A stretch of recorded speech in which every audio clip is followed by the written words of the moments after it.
Full Moon sale காலை 9 மணியிலிருந்து இரவு 12 மணி வரை மே 31 ஒரு நாள் மட்டும்.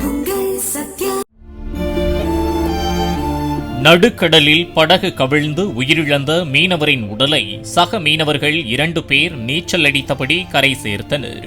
அதிகாலை 4:30 மணி அளவில் வீசிய சூறை காற்றால் நாட்டுப்படகு கவிழ்ந்து கோபிநாத், முத்து, மணி ஆகிய 3 மீனவர்களும் கடலில் தத்தளித்ததாக கூறப்படுகிறது.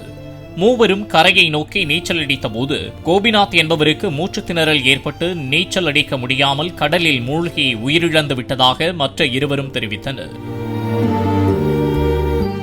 ஃபுல் மூன் சேல் காலை 9 மணியிலிருந்து இரவு 12 மணி வரை மே 31 ஒரு நாள் மட்டும். பிளே ஸ்டோர் மற்றும் ஆப் ஸ்டோரில் இருந்து பாலிமர் செயலியை QR கோடு மூலம் பதிவிறக்கம் செய்யுங்கள். செய்திகளை உடனுக்குடன் பெறுங்கள்.